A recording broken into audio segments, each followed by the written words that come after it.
Boleh tarik satu yang cukup kontroversial tuh antara yang lain adalah soal, upah minimum provinsi atau UMP mungkin yang agak sedikit bikin teriak-teriak, para pengusaha di sini. Anda melihatnya seperti apa nih, Bu Diana?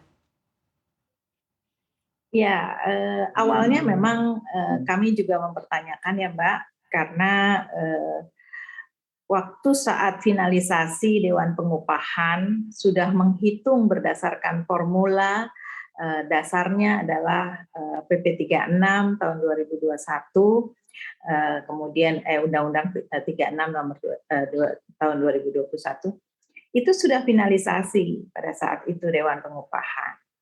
Nah, memang waktu menghitungnya antara pekerja, putusan dari pekerja dengan pengusaha memang agak ada beda, tapi nilainya tidak terlalu jauh. Nah, ini akhirnya sepertinya pekerja meminta untuk mengikuti hitungan mereka. Nah, Mmm, karena kan ada standar terendah dan tertinggi, tapi selisihnya Rp20.000. Tapi Pak Anies tiba-tiba menaikkan 5,1%, yang let's say sekitar 200 ribuan. iya iya. Nah, ini yang terjadi dan kemudian kita pertanyakan. Tetapi dari dialog dengan Pak Anies menyampaikan banyak hal, diantaranya adalah kenaikan upah sebelum tahun-tahun 2021 ini untuk 2022. Nah, itulah Mbak yang Mhm mhm. formula yang dianggap oleh Pak Anies formulanya yang salah. Dan Mmm, 2020, 2017, 2018, 2019 dan 2020 itu semua antara let's say 8%. 2021 yang 3,7%. Dengan kondisi pandemi yang sudah berangsur-angsur melandai, beliau menganggap bahwa sepatutnya di angka 5,1% kenaikan UMP. Ini memang yang terjadi iya. dan buat kami pada waktu itu kami pertanyakan dan beliau mempunyai pandangan bahwa salah satu alasan beliau adalah yang tadi sudah saya sebutkan. Nah, ada, reaksi juga dari Apindo DKI Jakarta yang akan menggugat, mengenai kebijakan revisi UMP DKI Jakarta ke PT UN. Nah, perkembangannya, seperti apa, sejauh ini, Bu Diana mungkin yang bisa kita perhatikan? Dan sejauh mana sebenarnya, duduk bersama begitu ya dalam menetapkan setiap kebijakan-kebijakan yang diambil oleh Pak Anies Baswedan nih bersama dengan teman-teman pengusaha? Ya, tadi yang kita sampaikan, Mbak, sebenarnya kan dari pemerintah waktu kemarin utusannya adalah dinas terkait.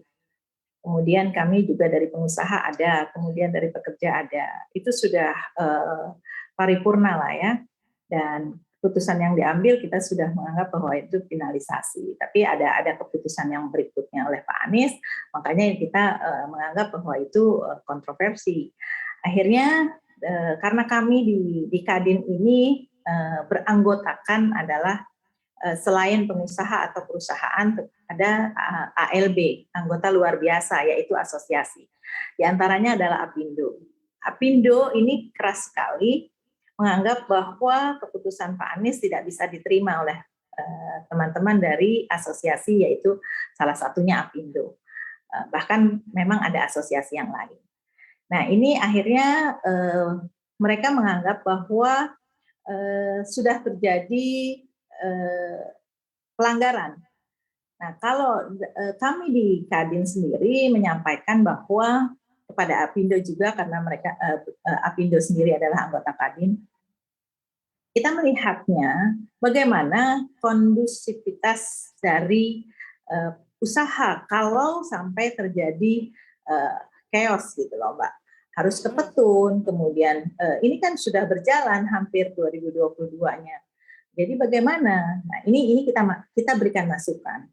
Jadi ada ternyata turunan dari SK Gubernur pergubnya Pak Anies itu ada, yaitu SK dari Kadisnaker. Nah, ini yang memperjelas bahwa apabila ada teman-teman yang merasa bahwa perusahaannya atau usahanya belum bisa memberikan UMP sesuai dengan